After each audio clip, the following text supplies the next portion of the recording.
Yeah, hello everybody. Lecture International Trade. A very interesting time talking about international trade right now. If we think about what happens, the last time we talked about the so-called Ricardo model, and this is maybe still the yeah most famous model in order to explain why it is not the worst idea for people to stick together, even, and this was, so to speak, the maybe somehow surprising outcome, that also if in the abilities to produce two goods, A and B, one trading partner or one person is doing this in an absolutely way better than another one. So if someone can do everything better, and here we have to define what we understand by better. By better, for example, if we think of the main production factor in the end is labor, and if some guy can produce every good in the world faster than others. And then, yeah, we have somehow some kind of a problem to say that this guy should work with other guys because he's better in absolute terms than everybody else in the world. And then we introduced this relative concept of comparative advantage. And there we said maybe we have two persons, red and green, and these two lines should represent the production possibilities of these two guys. So this is, so to speak, the same concept which you have already seen in microeconomics. So even if you haven't passed already microeconomics, I think you have already heard the lecture by my colleague. And this is similar to which concept which you have seen in microeconomics. Where did you saw a similar representation? I think in the very beginning. So this here are so green and red. These are the production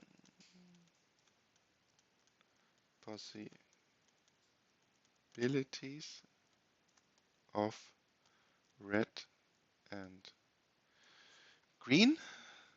So everything on the line and under the line are possible combinations which I can produce with my time. In my example, we used what can we do, what can we produce, which baskets of A and B, or there it was coconuts and fish, which baskets can I produce of my two goods within one day. And this is comparable to what in microeconomics? The internet? Well, if I put here something like x2, x1, drawing such a line. Do you remember this? Yeah? Yeah. What is, yes. So, and here we said every basket which I can buy given a specific amount of money. So every point on the line or under the line is a possible consumption basket. given, for example, 1,000 euros. And the price of one good is 2 euros and the other one is 3 euros. So this production possibilities, or here it is called a transformation curve. Transformation curve. This is micro. This was the budget line. Here we say every single point for the producer A or for the producer green, given his resource is 1 day of work. Let's say we have to sleep 8 hours, so I have 16 hours working per day. What can I produce? Which kind of baskets of A and B can I produce within 16 hours?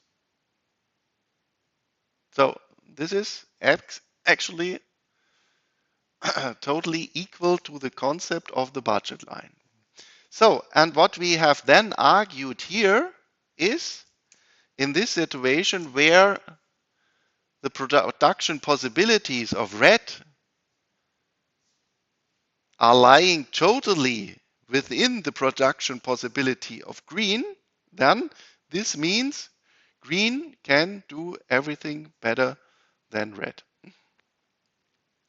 But then we ask, well, should they stick together? And for this, we said at first, well, maybe if they are producing only good A, then this would mean shifting upwards, the flatter line, where we then end up with these two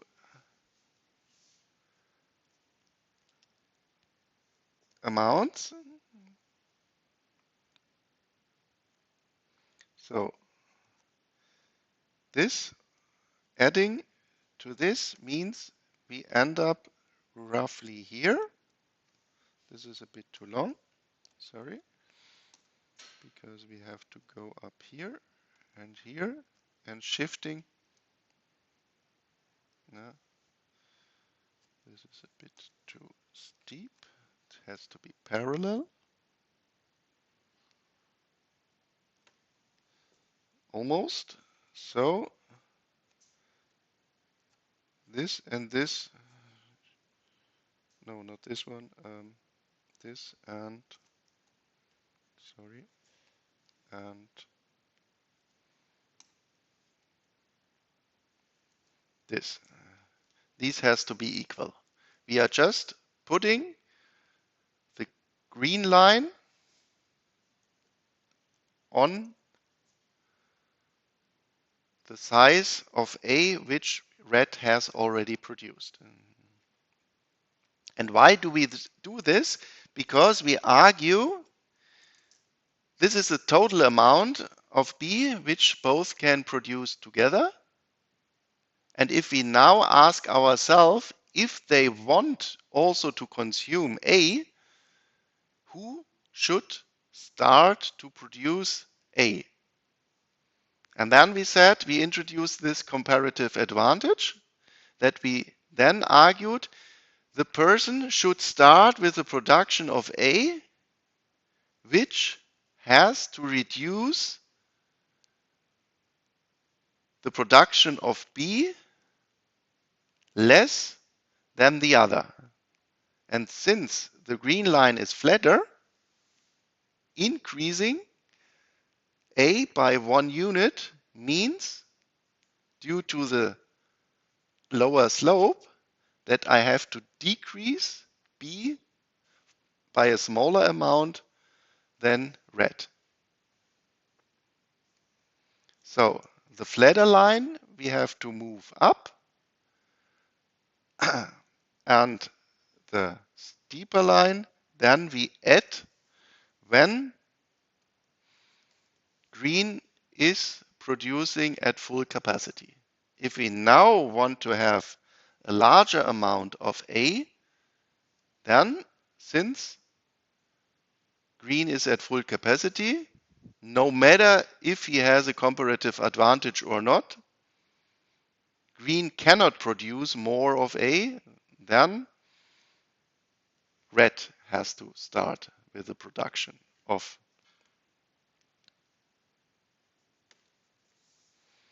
And this would then mean that this part and this roughly should be the same line. Okay, well, and then we can say total income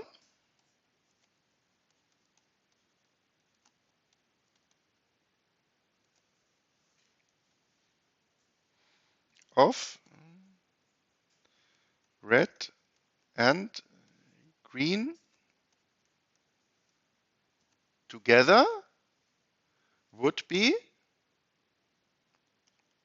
E equals, and this is then the same as you had in microeconomics. Total income is prices times quantity and the sum over all goods. So what can they earn? Price of A times A plus price of B times B. And what is this representing? Well, this is just a function of A and B. And if we want to draw this income function within our diagram A and B, what have you done in microeconomics when you had your budget restriction? M is Px1 or P1 times x1 plus P2 times x2. In order to draw this budget line, what have you done?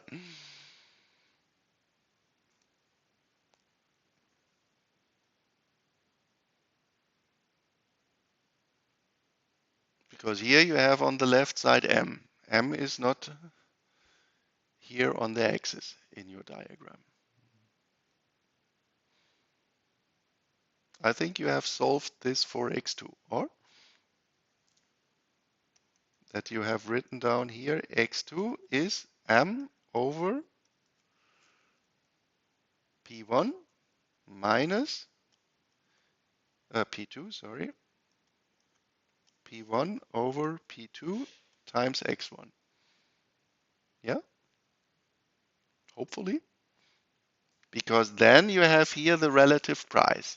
So this is, so to speak, the market exchange ratio. And given this market exchange ratio, you are maximizing your profit. Because what you then did is max u of x1, x2 subject to this budget restriction.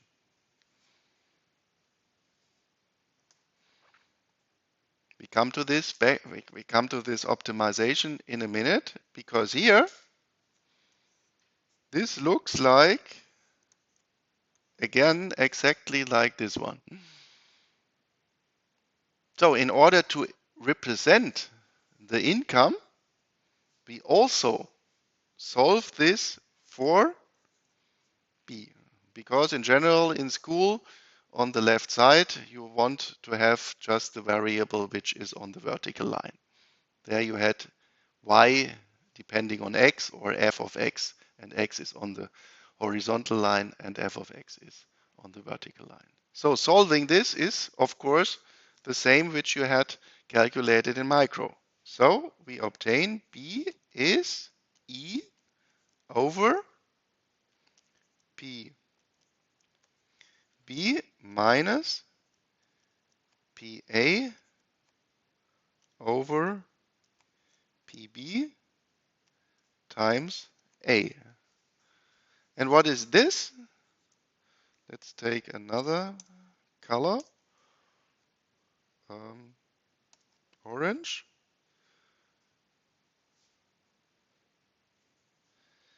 Income is a fixed number.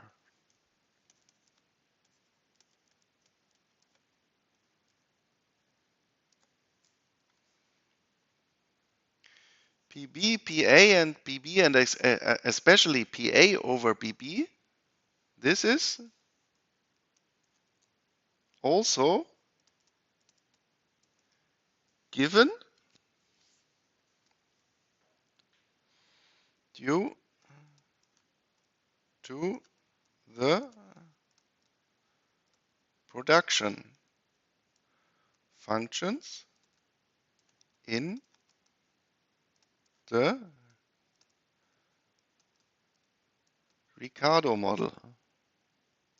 And there we derived if labor is totally flexible, then the price ratio have to coincide with the ratio of the labor coefficients. If you remember this. Yeah? There we said the the ratio of the labor coefficient is under autarky the exchange ratio for the two goods. And now we said in order to improve that the world market price, when both stick together, if they work together, then the world market price has to lie in between the interval of the two price ratios under autarky, because then everybody can improve. Remember this win-win situation? I want to have at least that amount of coconuts, and the other one, due to his specialization, says I'm able to pay more fish for one coconut than you want. So, and here we then can say this price ratio has to lie in between the individual price ratios of red and green under autarky. So these price ratios under autarky are again represented just by the slope of these two transformation curves. So then we know that the slope of this income line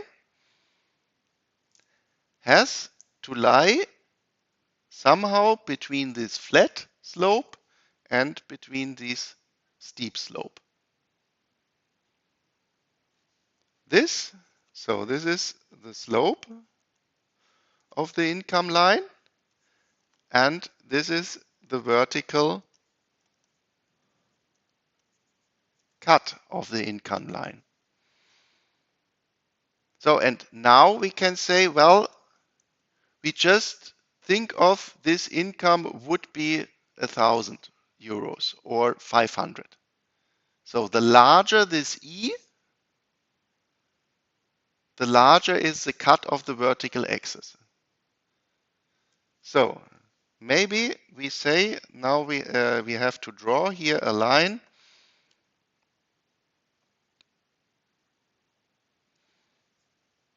and this slope has now to be in between this flat slope and this steep slope.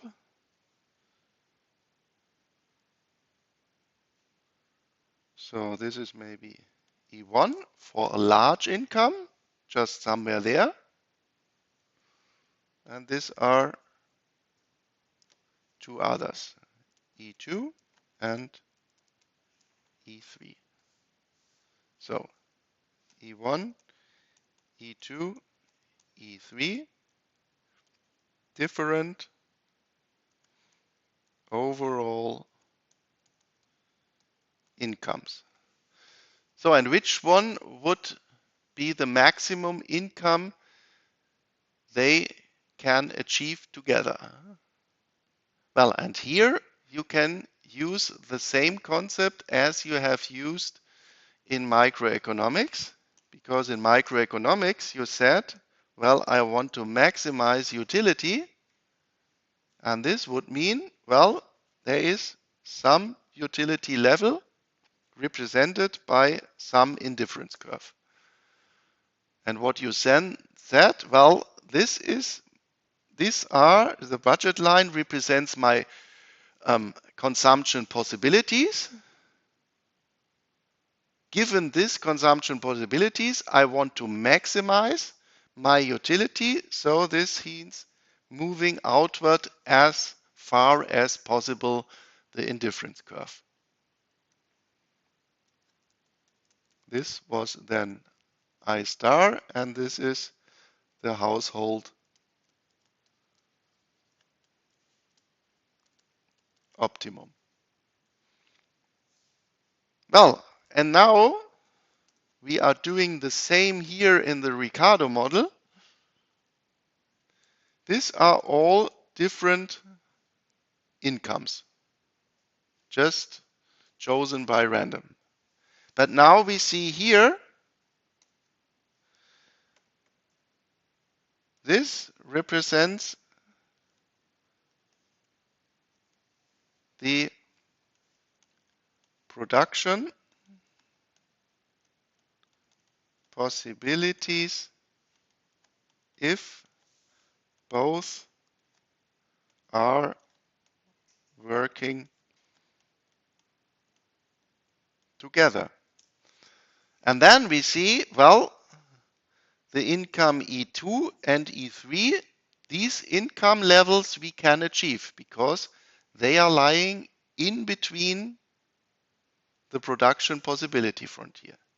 E1 we cannot achieve because every point, every basket A and B is outside the production possibilities.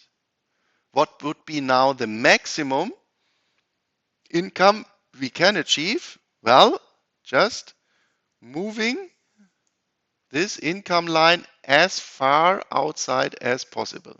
In the same way as we have moved out the indifference curve as far outside as possible.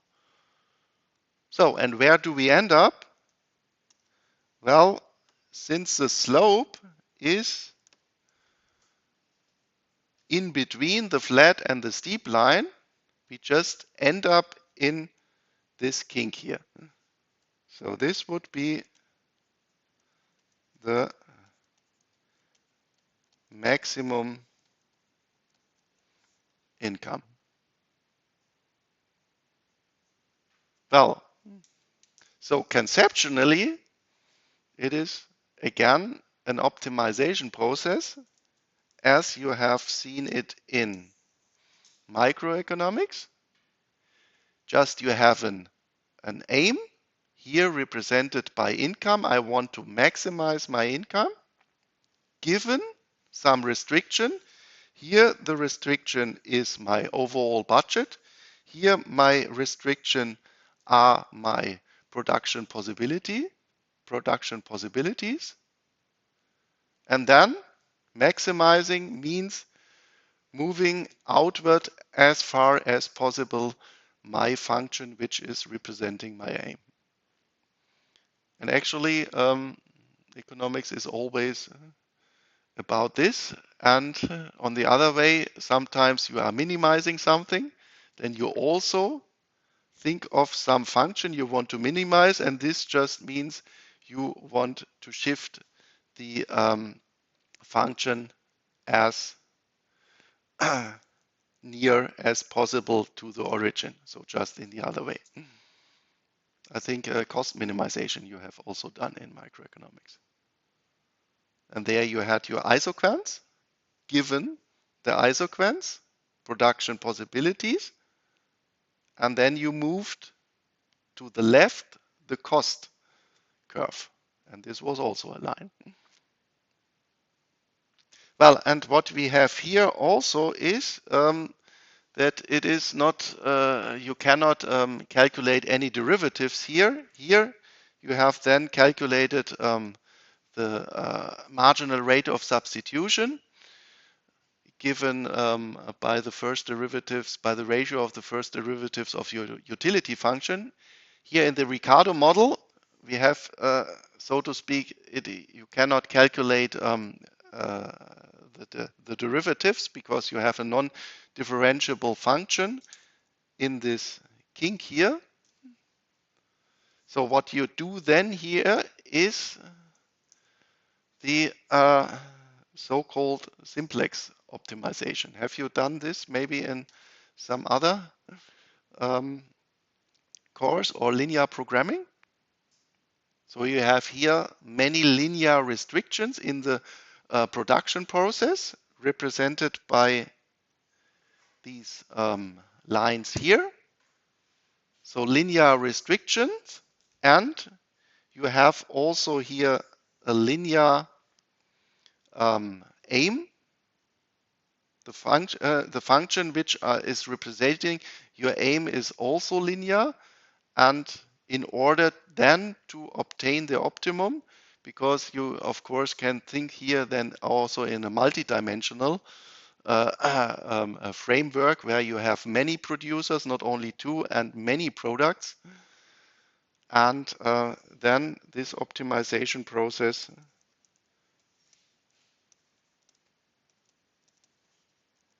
via linear programming, or maybe you can look it up. This is the so-called simplex method, which you then do because here you cannot calculate derivatives, setting them to zero. You also then you can think of you have to go, so to speak, to every kink point there, which is optimal. And in a multi-dimensional system, this can be maybe 100,000 data points. And just checking all these data points, comparing these data points, and then looking which is optimal, there you have to think about efficient programming programmed algorithms to come very fast to an optimum. And there is one of these efficient algorithms is called the simplex method. I think, I don't know, in business administration, the optimal production plan or something like this. In controlling, you haven't talked about simplex and linear programming? You really haven't heard about linear programming? So hopefully in the next semesters. I think if you go to your student, to your head of your studies, Mr. Nieberg there, he will maybe talk about linear programming. And then you can remember it is the same as in the Ricardo model. Okay, so this I also wanted to say again about the Ricardo model, and yeah, also what we maybe already see in the reaction of the announced new tariffs of the crazy guy in the United States, that the S&P 500 is going down, that the yield curve is inverting, showing maybe a economic crisis in the US, that what he is now doing is countering this optimization process here, that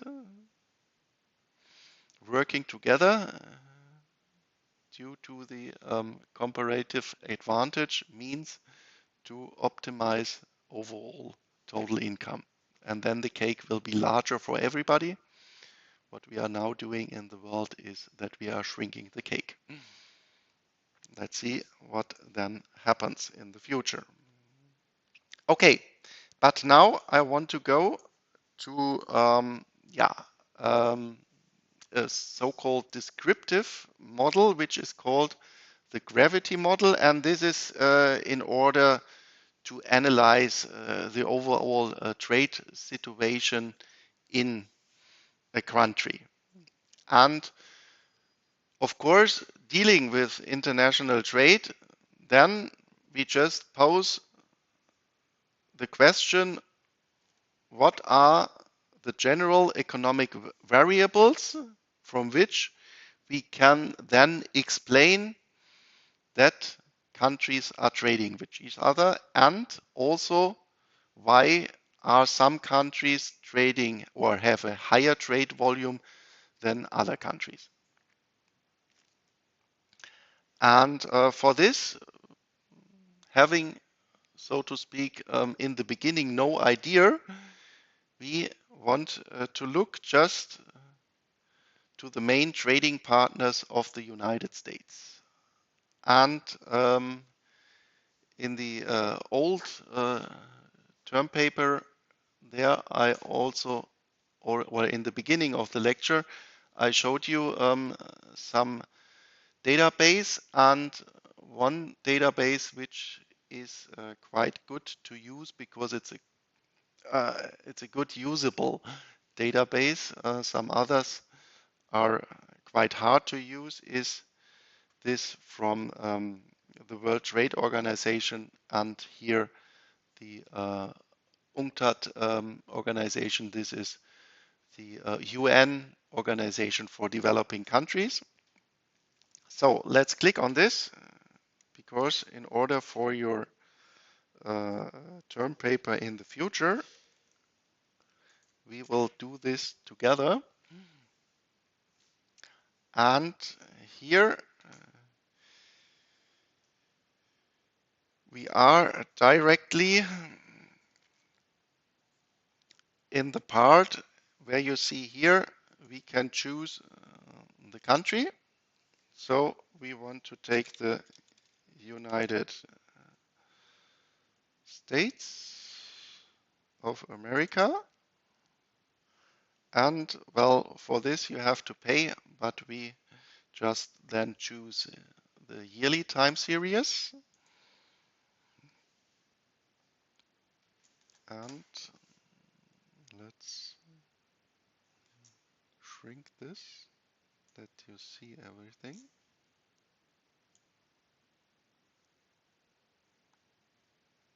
Shrink this a little bit more. So here.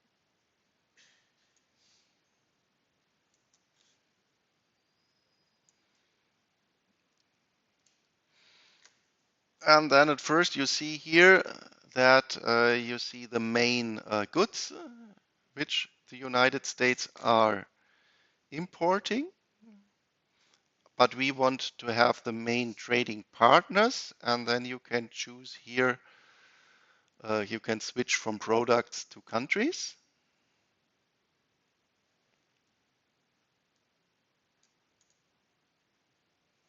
And now you see that it switches to the main countries. Later on, we want to manipulate the data. So here, click on the Excel symbol, and then you just download here you see import data, and let's go a little bit more into history. You see here 5 years per page, and let's increase this to 20. Oops.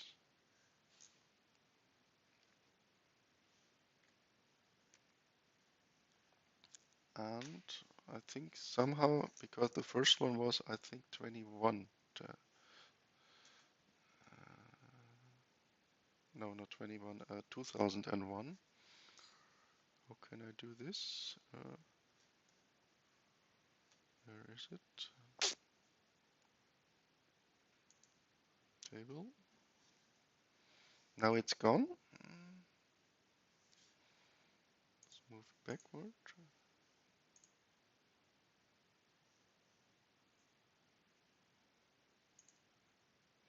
Let's start again from the beginning. United States of America. Yearly time series and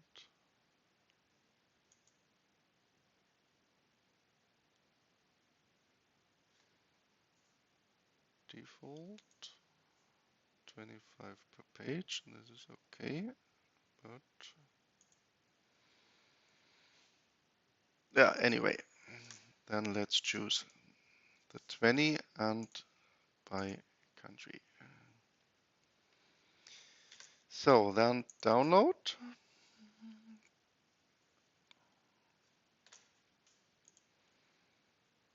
Trade and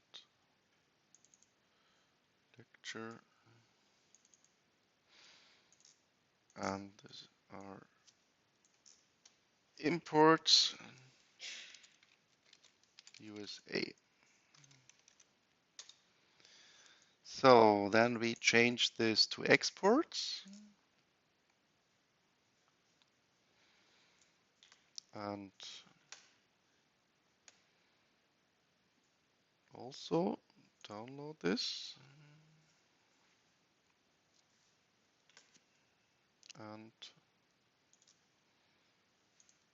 exports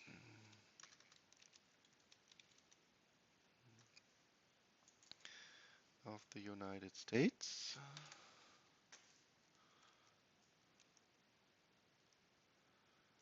And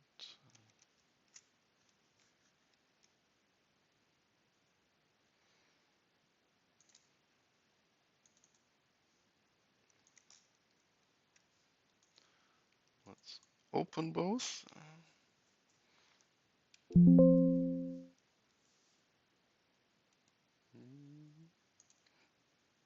Oh, it's the old one. Okay. And imports.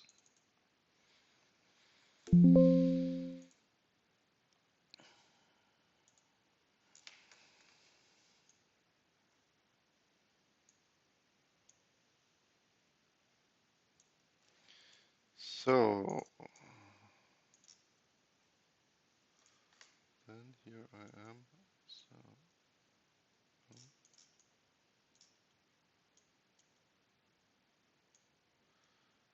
do you see this?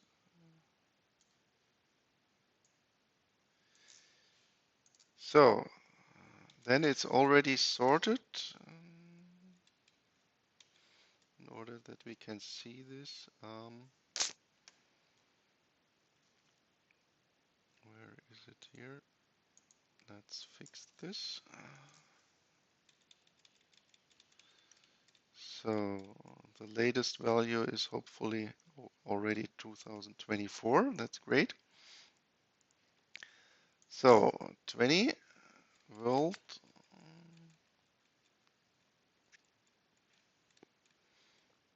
Maybe this one. Let's put this here.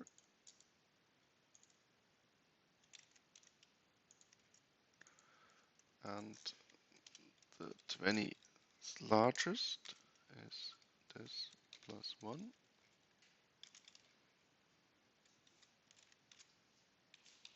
So until Switzerland.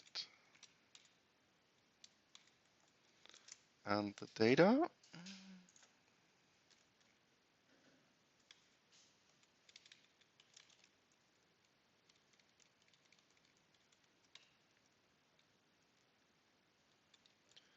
Until Switzerland.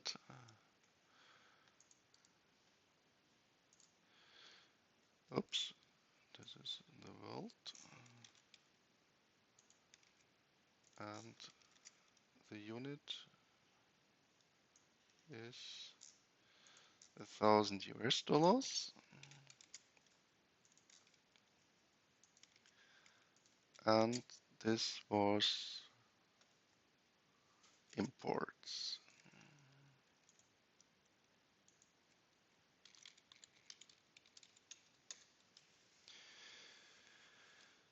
So then the exports.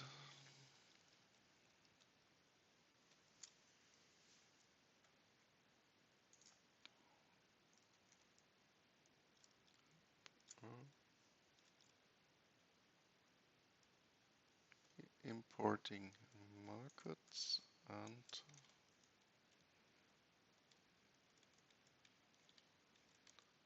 oh no, this is list of importing markets for products exported. Sorry. These are the importers. So this is then the export. There you also always have to be careful that it is then the right ones. And now we want to have the imports. Let's fix this too. And this one. Of course, this has to be different until Indonesia. And the import numbers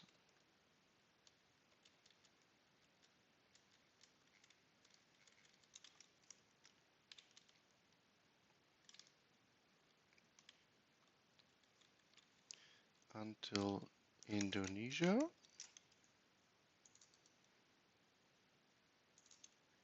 So at this step, we only look at one country, but in general, of course, we also want to compare countries. And for this, you know, it is also always a quite useful thing to calculate the relative numbers, because then you have no units anymore. You can also think of that at in other countries you use also different currencies, and then to compare just the absolute numbers doesn't really make sense. Therefore, in economics, describing an economy, we quite often calculate relative numbers and therefore then take the exports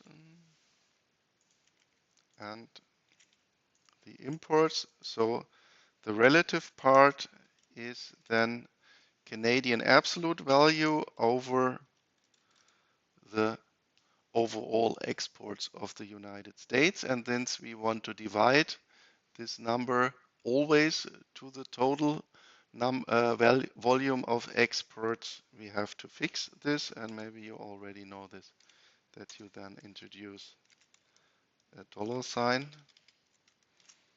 in front of the numbers and um, letters, and the same we are doing with the imports over, over,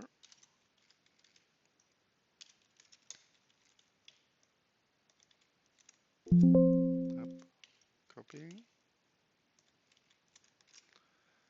and then it would be nicer to represent this in percent. Oh, we need, of course, also the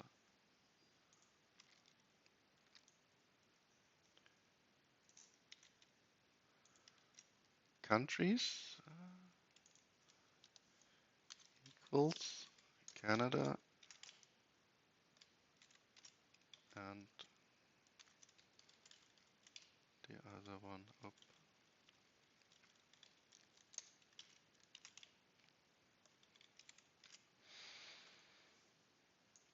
And let's also represent this in a diagram. Maybe this one here. This is the exports of the United States and then the imports.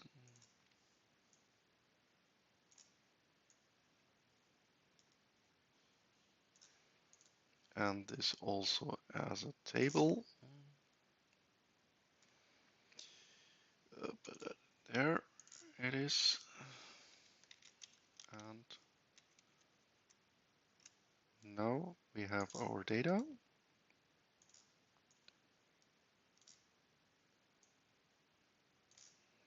Oh, here are the countries missing. Sorry.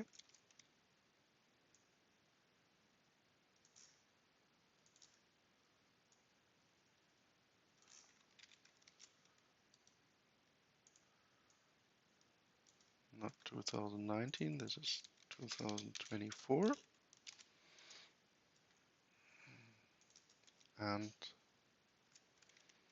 these two.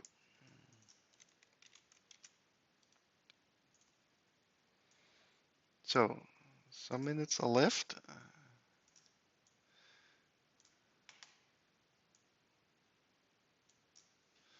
And now, if you have just a look at this data and we have posed this general question.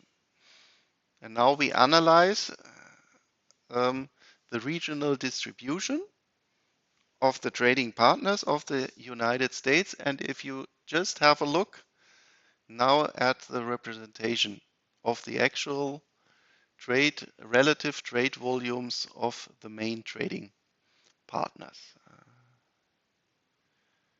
Could you then maybe formulate a hypothesis? What would influence the volume of trade of the United States if you look at the main trading partners? Which properties do the main trading partners have in common, and maybe what distinguish the main trading partners?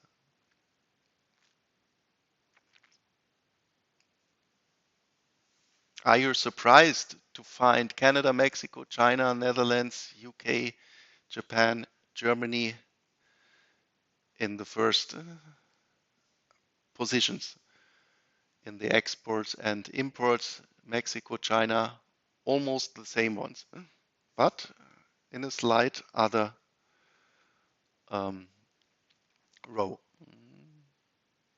What do you think? Are you surprised, or could you maybe explain why these are the main trading partners? Yeah. Yeah. Okay. Okay. So then the first question, why are you not surprised that they are there? Yeah, great. So Mexico and here Canada. So Mex and Canada are in imports and exports are main trading partners. And explanation, these are neighbors. And why are you then not surprised that you are trading with your neighbors if you want to argue in an economic way?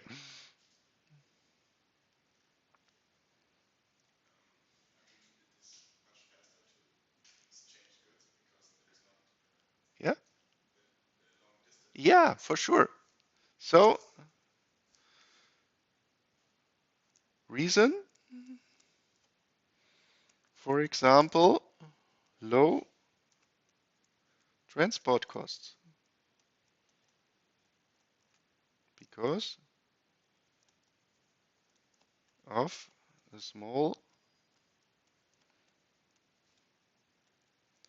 distance.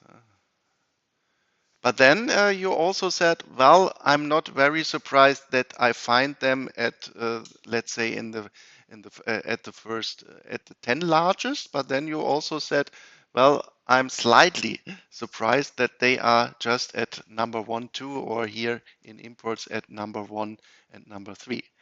And what is your explanation or your idea why you are overall you are not surprised, but that they are so relative to the other countries, that the volumes are so large relative to the other countries.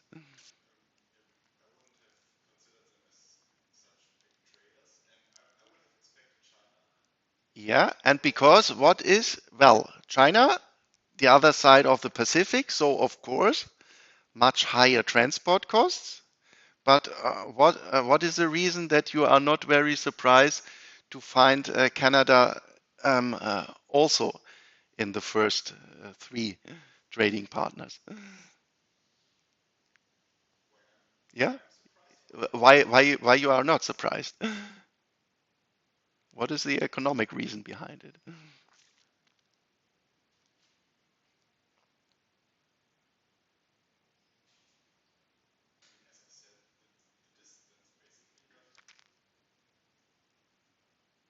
Yeah, the distance is much more far away. So then you could also argue that you should find there Panama or Ecuador or something like this. This is then only 1,000 kilometers away from the United States and not 8,000 kilometers is, I think, the distance over the Pacific. Why are we not surprised that in general we find China as one of the main trading partners of almost every country in the world?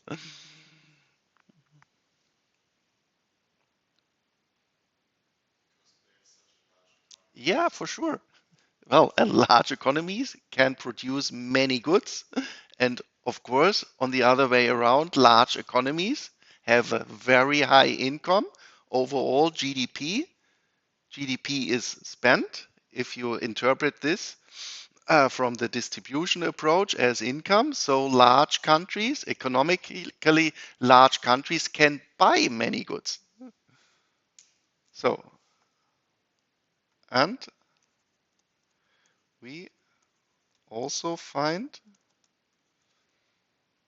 for example, China as one of the main trading partners. Reason, second largest country in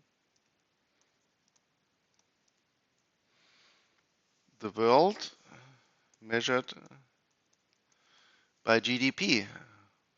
Well, and then also we see here especially Netherlands, Japan, Germany. So the largest one first is US, second largest is um, China, measured in US dollars GDP. Germany is 3, Japan is 4, and UK is number 5. So there you can also say, well, another country like which that you here also find, um, yeah, the next largest economies in the world, and here, of course, also Germany and Japan. But then here, export, we also find Netherlands at a very as one of the main trading partners. And Netherlands, they are, yeah, somehow a medium-sized country in in Europe. I think we are by measured by GDP 5 times larger than the Netherlands. But the United States exporting more goods to the Netherlands compared to Germany, although they are economically a much smaller country. What could be here a reason? Oh, we are running out of time. What is the specific property of Netherlands? Yeah, the coast. And what do we find at the coast at the Netherlands? Not only harbors, but the largest harbor in Europe. And of course, this is then the reason that you at first send your products to the Netherlands. So here, and then we will end for today. The reason, Rotterdam. So here from a very easy description, we can directly deduce reasons for the dependence of the trade volumes between countries. And with this, we will then go on Thursday, and maybe I have here another one. This was then distance we have already talked about. And maybe you can try this, that here I want to compare the overall trade of the United States with the Eurozone and looking into detail which countries, which we already slightly see here. Here we have many countries directly from the Eurozone, and then let's see that you take the data. Oops, where are we? Here. Trading partners you get here also from the ITC, and then for the relative size of the Eurozone countries, we want to calculate their relative size compared to the overall GDP of the Eurozone. And for this, the guys who entered my macro lecture last time, then the IMF data mapper is a quite good source to find this. And this we will do then on Thursday. Okay, thank you very much. So this is a first start of a descriptive analysis of the trade situation of a country. Thank you.